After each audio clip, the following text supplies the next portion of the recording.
Welcome to NSR TV news. Keesara 152వ వారం జ్ఞానమాల కార్యక్రమానికి ముఖ్య అతిథిగా RTC conductor retired Keesara Shri Bangaru Maisamma దేవాలయ కమిటీ ప్రధాన కార్యదర్శి కుంటోళ్ల సత్యనారాయణ ఆహ్వానించడం జరిగింది. అంబేద్కర్ చిత్రపటానికి పూలమాల వేసి నివాళులర్పించారు. ఈ కార్యక్రమానికి అంబేద్కర్ సంఘం అధ్యక్షులు కొమ్ము సుదర్శన్, ప్రధాన కార్యదర్శి తుడుం శ్రీనివాస్, తుడుం యాదగిరి, శీలం మల్లేష్, కర్రె గణేష్, చిన్నంగనే బాలరాజ్, గంగె ఆంజనేయులు, నవీన్ సుధాకర్, శ్యామ్, సంతోష్, ఆంజనేయులు, రాగుల రమేష్, సుమన్, బన్నీ, సీనియర్ నాయకులు పాల్గొన్నారు.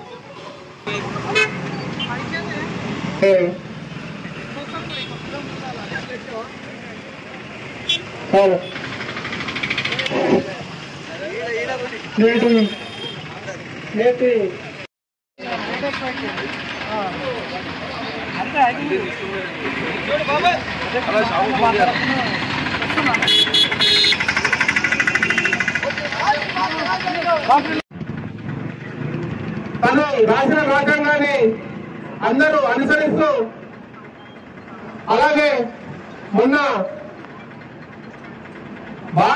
ఒక దుర్భర పరిస్థితి ఏర్పడింది. దాని గురించి మనం చిన్నగా చర్చించుకోవాల్సింది. ఎందుకంటే ఇక్కడ ఏ రాజకీయం, ఏ నాయకులు, ఎవరు అంబేద్కర్ గారి దగ్గర నిర్వహించడం లేదు. ఎందుకంటే మొన్న భారత కేంద్ర హోంశాఖ మంత్రులు అమిత్ షా గారు బాబాసాహెబ్ అంబేద్కర్ గారిని కొంచెం కించపరిచినట్టు మాట్లాడిండు. దాన్ని ఇక్కడ ఉన్న వాళ్ళందరము దీన్ని ఖండించాల్సిన అవసరం ఉంది. ఎందుకంటే డాక్టర్ బాబాసాహెబ్ అంబేద్కర్ గారి వల్లనే అతను అక్కడ పార్లమెంట్ లో కేంద్ర హోంశాఖ మంత్రి వాళ్ళు ఉన్నారు. కానీ అతని యొక్క అనుచిత వ్యాఖ్యలను తీవ్రంగా ఖండిస్తున్నాము. ఎవరైనా సరే 52 జ్ఞానమాల విజయవంతానికి కృషి చేసినటువంటి మండల నాయకులకు, అలాగే ఇక్కడున్న పెద్దలందరికీ ప్రత్యేకంగా ధన్యవాదాలు. అలాగే నేటి ముఖ్య అతిథులు పెద్దల గౌరవనీయులు శ్రీ కీసర బంగారు మైసమ్మ తల్లి దేవస్థాన కమిటీ ప్రధాన కార్యదర్శి మరియు ఆర్టీసీ రిటైర్డ్ ఎంప్లాయీ పెద్దల గౌరవనీయులు కుంటోళ్ల సత్యనారాయణ గారు రావడం చాలా సంతోషం. అలాగే డాక్టర్ ఈరోజు కీసర మండలం అంబేద్కర్ సంఘం ఆధ్వర్యంలో జరిగినటువంటి 152వ జ్ఞానమాల కార్యక్రమానికి ముఖ్య అతిథిగా విచ్చేసినటువంటి మన అన్న పెద్దలు కుంటోళ్ల సత్యనారాయణ అన్న గారికి సంఘం తరఫున, కమిటీ తరఫున స్వాగత జయదేవులు. నేను ఈ వేదిక ద్వారా ఒక చిన్న విషయం తెలియజేయాలనుకుంటున్నా. నేను తెలుసుకున్నా తర్వాత తెలియాలనుకుంటున్నా. నాకు తెలిసింది, ఆనాడు బాబాసాహెబ్ అంబేద్కర్ గారు చేసిన కృషి దాని గురించి చెప్పుకోవాలంటే మనకు ఈ సమయం సరిపోయి, రోజు కూడా సరిపోయి, మన జీవితాలను మార్చేటువంటి ఏంటంటే ఆనాడు మన వ్యవస్థ, మన కుటుంబ వ్యవస్థ, మన జాతి వ్యవస్థ కానీ అణగారిన అని పడుతుండే. అణగారిన అనే పదం నుండి మన పేరు పక్కన గారు అని వచ్చిందంటే దీని యొక్క కృషి బాబాసాహెబ్ అంబేద్కర్ గారు చేసిన కృషి. ఉదాహరణ చెప్పాలంటే ఈ రోజు మనం చెప్పుకోవాలంటే, రాజకీయ పరంగా చెప్పుకోవాలంటే వార్డు మెంబర్ గారు, సర్పంచ్ గారు, ఎంపీటీసీ గారు. గతంలో అంబేద్కర్ గారు మనకు దీని గురించి పోరాటం చేయకముందుకు మనకు ఈ పేరు పక్కనే గారు అనేవి ఉండేది కాదు. అది కేవలం బాబాసాహెబ్ అంబేద్కర్ గారి కృషి వల్ల ఇది మనకు ట్యాగ్ కలిగింది. కాబట్టి ఆయన సేవ మరవలేనిది. ఆయన జీవితాంతం రుణపడి ఉంటాం. ఆయన అడుగుదలను నడుస్తూ ఇంకా మాతో పాటు కూడా చాలా మంది నడిపిస్తామని తెలియజేస్తూ ఈ అవకాశం ఇచ్చిన పెద్దలందరికీ 52వ జ్ఞానమాల కార్యక్రమానికి ముఖ్య అతిథిగా చేసినటువంటి మా బాబాయ్ కుంటల సత్యనారాయణ గారికి స్పెషల్గా జేబీలు తెలియజేస్తున్నా. అలాగే విజయవంతంగా 152వ జ్ఞానమాల జరుపుకున్నందుకు అంబేద్కర్ సంఘం అధ్యక్షులు సుదర్శన గారికి, ప్రధాన కార్యదర్శి గురు శ్రీనివాస్ గారికి కూడా ప్రత్యేక జేబీలు తెలియజేస్తూ, అలాగే వాళ్ళ కమిటీ బృందానికి జేబీలు తెలియజేస్తున్నాను. అలాగే ఇక్కడికి వచ్చినటువంటి పెద్దలు కాళీ రమేష్ అన్న గారు అని అధ్యక్షుడు చైర్మన్ తిరుమల యాదగిరి గారికి కూడా ధన్యవాదాలు తెలియజేస్తున్నా. అలాగే సుమన్ గారి గణేష్ మామ అన్ని ఆంజనేయులకు ప్రతి ఒక్కరికి ఇక్కడికి అంబేద్కర్ వారసులైనటువంటి ప్రతి ఒక్కరికి ఇక్కడికి వచ్చిన అభిమానులందరికీ జేబీలు తెలియజేస్తూ, ఇంతకుముందుకు నేను మాట్లాడదాం అనుకున్నా, అన్ననే మాట్లాడేది. ఒక గ్రూప్ లో అంబేద్కర్ గురించి చర్చ జరిగితే నేను ఆ చర్చ కింద బీజేపీకి సంబంధించినటువంటి అమిత్ షా గారు అంబేద్కర్ ను కొంచెం అవమానపరిచినట్టుగా అంబేద్కర్ అంబేద్కర్ అంబేద్కర్ అని వాదించడంతో ఆ వీడియో క్లిప్ పెట్టిన. కానీ అదే గ్రూప్ లో ఉన్నటువంటి మన మిత్రులు, మన సోదరులు 50 పైన వాళ్ళు, కానీ ఎవరు స్పందించలేదు. అదే నా పోస్ట్ కు మళ్ళీ ఆయన ఆ పెద్ద మనిషి ఏం చేసిందంటే, కాంగ్రెస్ లో ఒక లీడర్ ఉన్నటువంటి కూడా అదే పోస్ట్ లో నాకు ట్యాగ్ చేసి పెట్టడం జరిగింది.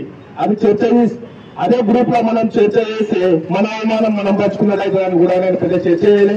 అలాగే ఎక్కడ ఏ సంఘటన జరిగినా ఒక్కరు బిడ్డల మీద కాకుండా ప్రతి ఒక్కరు అంబేద్కర్ వారసులు తన బిడ్డస్కందలను వేసుకొని నిలబడి ముందుకు తీసుకుపోయి సమస్య కూడా పరిష్కరించాలి. ఇంకోరు అలాంటి అవమానాలు ఇక్కడ మాట్లాడినా సహించొద్దు. దీన్ని కూడా ఒకసారి అందరూ కొంచెం ఆలోచన చేయాల్సిందిగా మనం చేస్తూ, అలాగే ఇప్పుడు మన పెద్ద మనిషి అన్న రమేష్ అన్న కూడా ఒక మంచి సూచన ఇచ్చాను. ఏంటంటే రోజు రోజుకు యువత కాలనీలలో చెడు పేర్లు పడుతున్నారు. చిన్న వయసులోనే అసలు మేము ఆ వయసులో ఉన్నప్పుడు మాకంటే పెద్దలను చూస్తే నిజంగానే చాలా దూరం పోయడం. మేము అదే పని చెప్తే ఊచి చూసినట్టు కింద అట్లాంటివి కూడా ఈ రోజు గంజాయి తాగుడు, సిగరెట్ తాగుడు, మందు తాగుడు చాలా దేశాల గడవడం పడుతున్నారు. యువత కూడా చెడు మార్గంలో పోతుంది. 52వ జ్ఞానమాల కార్యక్రమానికి ముఖ్య అతిథిగా విచ్చేసినటువంటి గౌరవనీయులు శ్రీ కుంటల సత్యనారాయణ గారు, బంగారు మైసమ్మ ఆలయ కమిటీ ప్రధాన కార్యదర్శి మరియు ఆర్టీసీ రిటైర్డ్ ఎంప్లాయీ రావడం చాలా సంతోషకరం. ఈరోజు మహనీయునికి మనం 152 వారాలుగా జరుపుకో నివాళి మరి జ్ఞానమాల సమర్పిస్తున్న మిత్రులారా, ఇప్పుడే పెద్దలందరూ చెప్పారు, జ్ఞానం అంటే మన జ్ఞానం నేర్చుకోవడమే. అంటే దాంట్లో కొన్ని మంచి విషయాలు కూడా తెలుసుకోవాలి. ఏ విధంగా ఎదగాలి జీవితంలో, ఏ విధంగా పైకి రావాలి, అంబేద్కర్ ఆశయాలు, అంబేద్కర్ ఆలోచనలు చదివితే మనందరికి తెలుస్తాయి మిత్రులారా. అంబేద్కర్ ఎంత గొప్పవాడంటే, అంబేద్కర్ ఎంత మహనీయుడు అంటే మనం చెప్పుకుంటూ పోతే రోజులు కాదు నెలలు కూడా సరిపోదు మిత్రులారా. ఈరోజు అంబేద్కర్ గారి గురించి ఆయన చేసినటువంటి త్యాగం మూలంగానే మిత్రులారా, ఆయన తన కుమారులను 4 కుమారులను ఇబ్బందులు పడుతున్న ఆరోగ్య పరిస్థితులు ఎదుర్కొన్నా చనిపోతున్నా కూడా మన కోసం ఆలోచించి మన బతుకులు మారాలని డాక్టర్ బాబాసాహెబ్ అంబేద్కర్ గారు తన జీవితాన్ని తన మొత్తం జీవితాన్ని కూడా త్యాగం చేసిన గొప్ప మహనీయుడు మిత్రులారా డాక్టర్ బాబాసాహెబ్ అంబేద్కర్. అసలు హిమాలయ ఎత్తులు ఎవరెస్ట్ కొండపైన సింహాసనం వేసి కూర్చోబెట్టింది మిత్రులారా. మహానీయుని అంబేద్కర్ గారిని ప్రపంచం ఇవాళ ఈ ప్రపంచంలోనే అత్యంత ఎత్తైన శిఖరం ఏదైతే ఉందో ఎవరెస్ట్ శిఖరం పైన బంగారు సింహాసనం వేసి ప్రపంచం కూర్చోబెట్టింది మిత్రులారా అంబేద్కర్ గారిని. మనం కొంచెం ఆలోచించి ఏ నాయకుడైనా కూడా అది అంబేద్కర్ గారు పెట్టిన ఈ బరోడా సంస్థానంలో మిలిటరీ కార్యదర్శిగా ఉద్యోగంలో చేరడం జరుగుతుంది మిత్రులారా. ఆ సమయంలోనే అంతరాని వర్గాలకు చెందిన అంబేద్కర్ గారిని కోటి సంస్థాన ఉద్యోగులు అనేక రకాలుగా అవమానించడం జరిగింది మిత్రులారా. 1913వ సంవత్సరంలోనే గుర్తుంచుకోండి, ఎంతగా వేధించారంటే కోటి సంస్థాన ఉద్యోగులు అంబేద్కర్ గారికి నివసించేందుకు బొంబాయి ఆ సంస్థానంలో ఇల్లు కూడా లేకుండా చేసడం జరిగింది మిత్రులారా. ఇది లేని పరిస్థితుల్లో అంబేద్కర్ గారు తిరిగి బొంబాయికి వెళ్ళడం జరిగింది. అయినా కూడా సంస్థానం ఇచ్చినటువంటి ఉపకార వేతనంను తిరిగి ఇవ్వాల్సిందిగా కింది స్థాయి ఉద్యోగులు వేధించడంతో వారి కుట్రలు కలిసి బరోడా మహారాజు వారందరినీ పిలిపించి కర్రు కాల్చి వాత పెట్టి వాళ్ళందరినీ ఉద్యోగం నుంచి తీసేది అంబేద్కర్ లాంటి గొప్ప మహనీయుని ఉపకార వేతనం అడగాల్సిన పని లేదని చెప్పి అంబేద్కర్ గారికి కొంచెం ఆర్థిక కష్టాలు బరోడా మహారాజు ద్వారా కొంచెం తప్పడం జరిగింది ద్వారా ఇది లేని పరిస్థితుల్లో అంబేద్కర్ గారు ఆనాడు బొంబాయి మహానగరంలో స్టాక్ ఎక్స్చేంజ్ ఈ రోజు మార్కెట్ కు సంబంధించినటువంటి స్టాక్ ఎక్స్చేంజ్ లో షేర్ల సలహా కేంద్రాన్ని కూడా ఓపెన్ చేయడం జరిగింది మిత్రులారా 1918 ఆ టైంలోనే అంబేద్కర్ గారు తనకు మార్మోగిపోయింది మిత్రులారా. ఆ రోజు ఈ సభ ప్రసంగాన్ని విన్న తర్వాత భరణ సంస్థాన రాజైన మహారాజైన సాహు మహారాజు గారు ఏమన్నారంటే అంబేద్కర్ గారిని అంటరాని వాళ్ళ బానిస సంఖ్యలు బద్దలు పట్టే ఒక అపూర్వమైన గొప్ప వ్యక్తి అని ఆనాడే కొనియాడు అంబేద్కర్ గారిని. మహనీయుని ఈ రోజు మహనీయుని అంటారు, మహనీయుని వేధించే మహనీయుని నిజంగా చెప్తున్నారు మిత్రులారా. మహనీయుని అన్ని పార్టీలు అవమానించిన మిత్రులారా. మహనీయులు 1957లోనే భారతదేశంలో అత్యున్నతమైన అవార్డు ఏదైతుందో భారతరత్న అవార్డు 1957లోనే ఎస్టాబ్లిష్ చేయడం జరిగింది భారత ప్రభుత్వం. 1957లోనే స్టార్ట్ చేస్తే 1958 భారతరత్న అంబేద్కర్ గారికి. ఆయనంత మహనీయుడు ఎవరున్నారు? ఈ రోజు భారత రాజ్యాంగం రచించే ఈ వేలాది కోట్లాది మంది ప్రజలను అసలు సమానత్వం వైపు నడిపించే, ఆర్థిక అక్షరాస్యత నేర్పించే ఆయనకు ఎత్తించినాయా అన్ని ప్రభుత్వాలు కూడా. ఆయన 1991లో భారతరత్న ఇవ్వడం జరిగింది మిత్రులారా. ఇలా ఏ పార్టీ ఎంతైనా ఉంది మిత్రులారా. అమిత్ షాజీ గారికి మనం అందరం ఒకటే చెప్తున్నాం, అమిత్ షాజీ మీరు కూడా మీరు దేవుళ్ళ కోసం ఒక చిన్నమైన మహాకవి మాటలు చెప్పిన ఒక చిన్న కవిత చెప్పగలుగుతున్నాం మిత్రులారా. నిర్ణయ వాసాలు నరికి మోసుకు వచ్చి గెలుపులన్నీ నునుపు చేసి ఎరుపు తెలుపు రంగు జాజు పట్టి రద్ది మర్రి మామిడాకులతో గుడి పందిరులే వేసిన ఏ గుడిలో దేవుని చూడని మాకు నువ్వే దేవుడు అవుతుంది అంబేద్కర్ మహాశయ. దయచేసి ఈ యొక్క అవకాశం ఇచ్చి ఆ సమావేశాన్ని కూడా వారు వెనుక తీసుకోవాల్సింది 100%. अमित शाह जी वो बहुत अंबेडकर जी बहुत बड़ा नायक, वो प्रपंच स्थायी नायक है. अंबेडकर వారిని ప్రపంచ స్థాయి నాయకుడు, దేశ నాయకుడు, అసలైన ప్రపంచ స్థాయి నాయకుడు. మీరందరూ గుర్తించాలి, వారికి సరైన గౌరవం ఇవ్వాల్సిన అవసరం ఉందని నేను సభముఖంగా కోరుతున్నాను. ఇక్కడ నాకు అవకాశం కాబట్టి మీరందరూ దయచేసి అంబేద్కర్ నాయకులకు, వారి బీసీ నాయకులకు అందరికీ ఈ ఆదివారం కాలంలో 50 రోజులు జరుగుతుంది, 150 రోజులు మళ్ళా కార్యక్రమం కూడా చాలా మంది రావాలని ఎవరో మోడీ చేసి అందరు మనం కూడా చెప్పుకోవాలి. ఊళ్ళో కూడా మన ఏ ఊళ్ళో ఆ ఊళ్ళో కూడా 10-20 మంది వస్తే ఇది ఒక జాతర పోతాయి. ఈ జాతర లేదు, ఇది మనమే చెప్తాం. ఆన్లైన్ ఇటు మనలాగా ఆన్లైన్ మనమే చేయాలని గొప్పదే కాదు. మనకు కూడా వస్తుంది అవకాశం, మనం కూడా వచ్చినప్పుడు కూడా మనం కంటే ఉంటాం, నలుగురు వెళ్తారు. అట్లా కాదు, మనం కూడా రావాలి, సపోర్ట్ చేయాలి. సపోర్ట్ చేస్తేనే అందరూ మనం ఏం చెప్తున్నాము, అంబేద్కర్ గురించి చేస్తాం, ఆయన ఇంటి గురించి చేస్తాం కదా. అంబేద్కర్ ఎవరి గురించి చేస్తాం? అంబేద్కర్ మనకు రాజ్యాంగం రాసింది కాబట్టి ఇలా రాజ్యాంగం రాస్తేనే నిలబెట్టుకున్నాం రిజర్వేషన్లు. ఇలా రిజర్వేషన్ ఒక వార్డు నెంబర్ రిజర్వేషన్ అయితేనే వార్డు నెంబర్ జరుగుతుంది కూడా వార్డు నెంబర్ మనమే నిలబెట్టుకుంటున్నాము. మనలే వస్తున్నారు అంటే దానికి ఏముంటా చెప్పండి. మేము 2 సార్లు ఇస్తున్నాము, ఇదే మంది వస్తుంది, ఇదే పెట్టుకుంటున్నారు. అందరూ రాకుండా మీరు దయచేసి అందరూ ఖచ్చితంగా రావాలని కోరుకుంటూ మీ 10 మంది కూడా మీరు కూడా 10 మంది తీసుకొని ఖచ్చితంగా రావాలి. మీ అందరికీ ధన్యవాదాలు. ఈరోజు 152వ జ్ఞానవాద కార్యక్రమానికి ముఖ్య అతిథులు వచ్చినటువంటి పెద్దలు, గౌరవనీయులు, మన కీసర బంగారు మైసమ్మ ఆలయ కమిటీ ప్రధాన కార్యదర్శి, అదేవిధంగా మరియు గత 10-15 సంవత్సరాల నుంచి నిరంతరం కష్టపడి ఒక ఆర్టీసీ గవర్నమెంట్ ఎంప్లాయీగా ఉద్యోగం చేసి మరి కొద్ది రోజుల్లో రిటైర్మెంట్ అయ్యి అదేవిధంగా ఈ యొక్క ప్రజల్లో కూడా సేవ చేయాలని ఒక బంగారు మైసమ్మ తల్లి ఆలయ కమిటీ ప్రధాన కార్యదర్శిగా పోస్టు చేసుకొని ఈ యొక్క కార్యక్రమానికి వచ్చినటువంటి మన గుంటూరు సత్యనారాయణ అన్న గారికి, ప్రత్యేక ధన్యవాదాలు. వాళ్ళని కూడా ఎత్తి పట్టుకొని వాళ్ళని కూడా రిమాండ్ పంపాలని మేము ఆ రోజు డిమాండ్ చేయడమైంది. మరి అదే విధంగా మరి మా యొక్క ఇప్పుడు సీఏ గారు కూడా అప్పుడప్పుడు మేము హెచ్చరిస్తూనే ఉన్నాము. ఆ మిగతా వాళ్ళని వెతుకొచ్చి వాళ్ళని కూడా రిమాండ్ పంపాలని మేము డిమాండ్ చేస్తూనే ఉన్నాం. వాళ్ళు కూడా ఆ కార్యక్రమాలు చేపడుతూ ఉన్నామని మాకు చెప్తూనే ఉన్నారు. మరియు ఈ రోజు మరి నిన్న కాకుండా పార్లమెంట్ లో జరిగినటువంటి రాష్ట్ర భారతదేశ ప్రధాన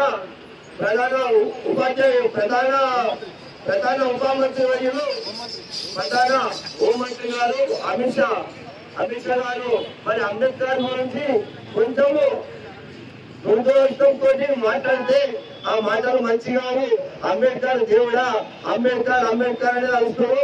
ఆ అంబేద్కర్ వాళ్ళు రాముని రాష్ట్ర మోసం వస్తుందని మాట్లాడాడు. మరి అంబేద్కర్ రాస్తేనే ఆయన ఇవాళ ఆ యొక్క రాజ్యంలో మరి భారతదేశంలో ఆయన హోమ్ మినిస్టర్ అయ్యాడు. లేకుంటే ఆయన ఇక్కడ ఆయన ముందు ఆలోచించుకోవాలి. ఆయన రాస్తేనే ఆ పదవి అనువదిస్తున్నావు అమిత్ గారి ఖబర్దార్. నువ్వు ఎందుకంటే ఆ మహానీయుని నువ్వు అగౌరవపరిచి మాట్లాడితే మన అంబేద్కర్ సంఘం తరఫున మేము ఖండిస్తున్నాము.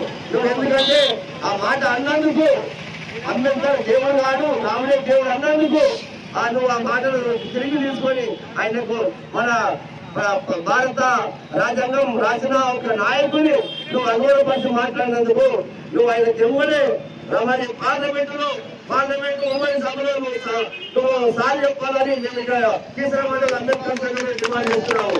ఎందుకంటే నువ్వు ఆయన పై అట్లా బహుమతి సంబంధించిన కాదు మేము కనిపిస్తున్నాం. అంబేద్కర్ గారు కబర్ కాదు. వాళ్ళు ఒక్కసారి మీరు ఇలాంటి మాటలు మాట్లాడితే నీకు సహించడం లేదు. ఇక్కడ మరి మా కీసరమండలి వచ్చి నీ దృష్టి బొమ్మని కూడా దాఖలు చేయడం జరుగుతుంది. భగవంతారు అంబేద్కర్ గారు కావాలి. ఇక్కడ కీసరమండల అంబేద్కర్ సంఘం నుంచి వ్యతిరేకిస్తున్నాము. ఎందుకంటే నువ్వు ఇలాంటి మాటలు మాట్లాడడం సంబంధించిన కాదు. ఒక రాజ్యాంగాన్ని రాసి ఒక దేశాన్ని ఎంతవరకు రాజు రమేష్ గారు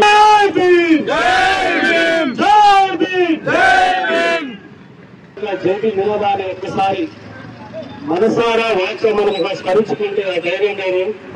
కాబట్టి ఆయన నీడలో నిలబడి మనం మాట్లాడబోతున్నామంటే భారత రాజ్యాంగంలోని బాగా స్వేచ్ఛ హక్కు స్వతంత్రంగా మాత్రం హక్కులు కల్పించడానికి ఒక్కసారి ఆయనకి పాదాకందనాలు అంబేద్కర్ గారికి.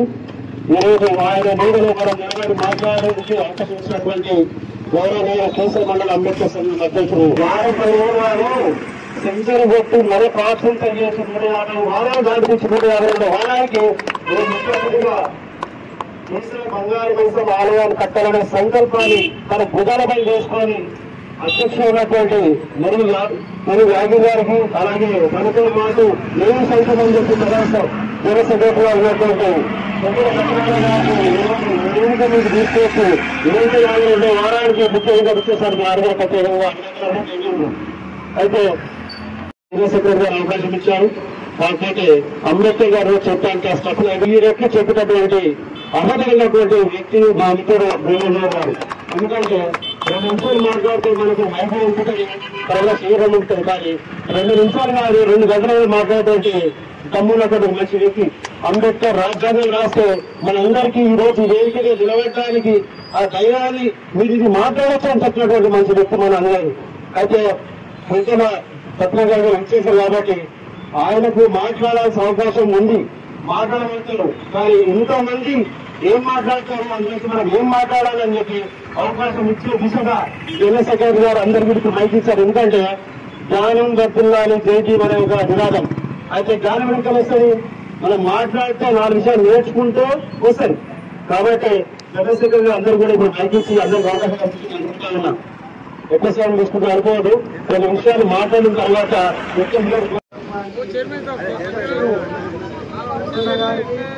అలాగే ప్రధాన కార్యదర్శి కొడి శ్రీనివాస్ గారికి కమిటీ సభ్యులందరికీ నా హృదయపూర్వక ధన్యవాదములు.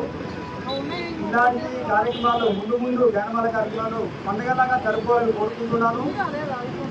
ఈ జ్ఞానమాల కార్యక్రమానికి మరి కమిటీ సభ్యులు కాకుండా ఇక పాత కమిటీ సభ్యులు కూడా పాల్గొనాల్సిందిగా మనది. పండుగలాగా జరుపుకోవాలని భారీ ఎత్తున ఉండాలని మనస్ఫూర్తిగా కోరుకుంటున్నాను. ఈ అవకాశాన్ని ఇచ్చిన కమిటీ సభ్యులందరికీ ధన్యవాదములు. ఆశయాలను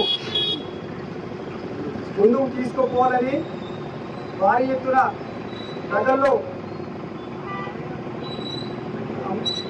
మనం కోరుకుంటున్నాను. ఈ అవకాశం ఇచ్చినందుకు జేబీ తరఫున ధన్యవాదములు.